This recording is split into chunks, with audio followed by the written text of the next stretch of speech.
What's up? Today I'm going to talk about how to get recruited to play college basketball in the US as an Australian.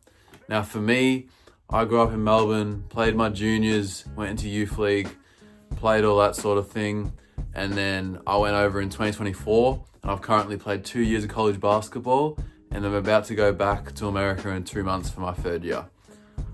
And like I said, I'm going to share everything I can for those who are interested in playing college basketball. I'm going to give all the advice I can to make that process easier for you and to get you recruited to be able to go over there and play on a college roster. So first, you got to understand college basketball. There's multiple different levels. So you've got NCAA Division 1. This is the highest level. NCAA Division 1 usually has a lot of NIL money, so most of the athletes are getting paid. There are a lot of scholarships available since most of the NCAA D1 schools have a lot of money, so they have a lot of scholarship money for their athletes.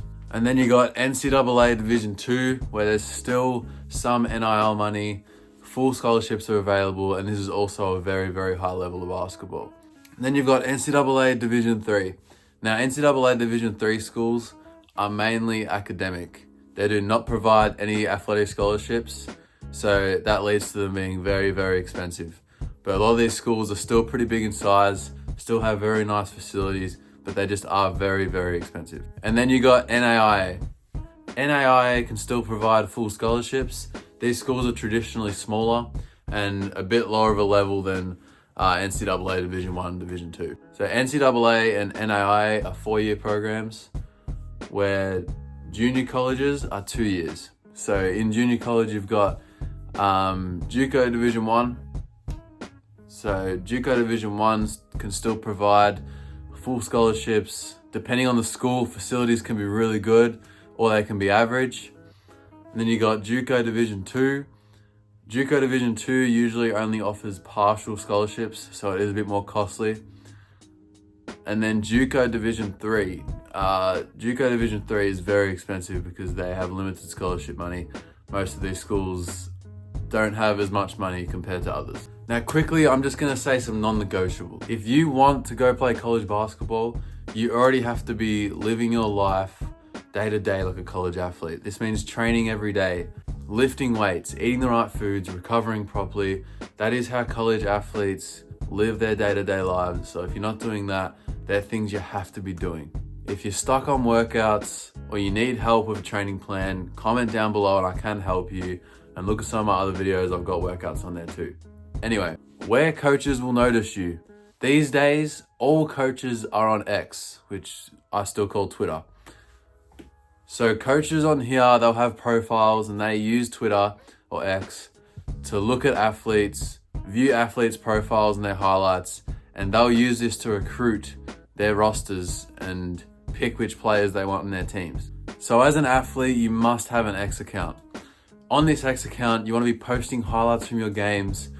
Most highlight tapes you should be posting should be 1 to 3 minutes long, and you want to be posting good highlights. Coaches want to see dunks, 3-pointers, ability to score, good defense, hustle plays, great passing and great basketball reads. One thing I would not recommend putting in your highlights is stuff like free throws or wide open layups, because coaches aren't going to be very impressed with that. If you're posting your highlights from one single game, include your stats, especially if you had a good game, because coaches will see that and it will attract them to watch you more.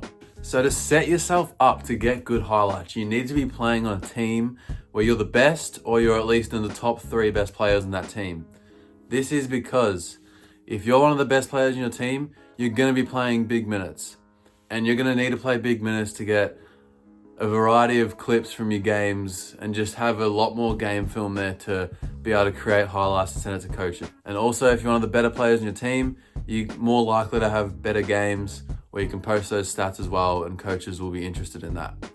Unfortunately, the reality is if you're a bench player or you're spending majority of your time on the bench, you're not going to be able to get highlights. And to be realistic, in hopes of wanting to play college basketball, you're ultimately wasting your time by sitting on the bench as a junior. So For some people, this might mean moving clubs. I know for me, when I was a junior, I moved around clubs a bit and eventually got in a great spot where I could be the best player, get lots of highlights, and be able to post those highlights on Twitter or X to be able to show coaches my skills. Once you have your highlights up on X, this is when you're going to want to start following coaches.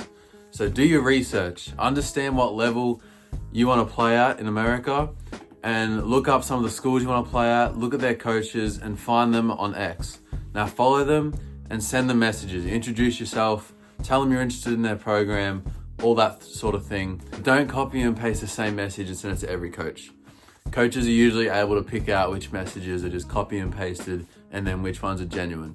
Use their name, introduce yourself, be polite, and you'll most likely get a response. From this, conversations will start with coaches. Coaches will be able to tell you where they see you fitting in their program. You can say to them what you want to get out of college, what level you want to play at, what you see for the future. That's where coaches will have those conversations with you, and it can lead to them offering you scholarships, which is exactly what happened for me. One mistake a lot of athletes make is not being realistic about their level. It's not always the best option to go into the highest level first, because you want to be going somewhere where you can play, perform, prove yourself, and get the most out of it. I know guys that have thought they're good enough to go straight to NCAA D1 or NCAA D2.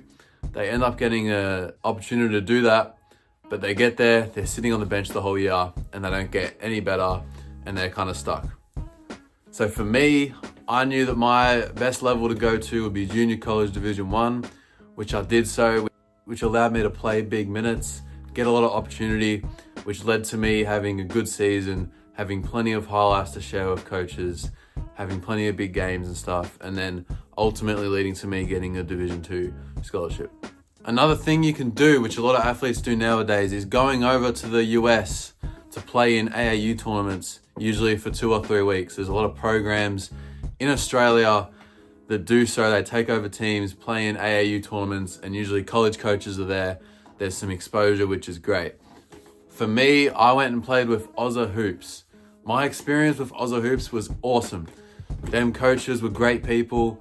They took us to Chicago and we played in AAU tournaments in Chicago, and my Aussie Hoops coaches still help me to this day with my recruiting and my college process. Another few programs that do this that I know of in Australia are Recruiting Boost, Aussie Prospects, and Strive. All of these are great options from what I've heard. And the good thing about it is you go over, you get to see America, you get to play a bit of basketball in America and understand the differences in the game and how your game will translate over there. Now, the only con with these programs is they can be costly. So it can cost a bit of money to go over there. In my opinion, if you're in the financial position to do so, I would heavily recommend it. I think it was a great first way to expose me to American basketball, how things work over there, and just get a bit familiar with the country. And then one more thing a lot of athletes don't realize, you need to be on top of your schoolwork, on top of your grades. To actually play college basketball in America, you have to be eligible. And by eligible, that means that your grades are up to standard, you're passing your classes, otherwise you just won't be able to step on the court. So make sure to stay on top of that, and you should be sorted if you stay on top of your schoolwork. Thank you for watching. If you have any questions about getting recruited, going over to America, the college experience, all that sort of thing, comment down below. I'm happy to help anyone. I want to help as many young basketball players as possible, especially those who are in the same position that I was, wanting to play college basketball in the US. As I know when I was in that process of first looking to go over there, I was always on my computer looking up stuff for help. So that's why I want to make these videos, so people have that resource.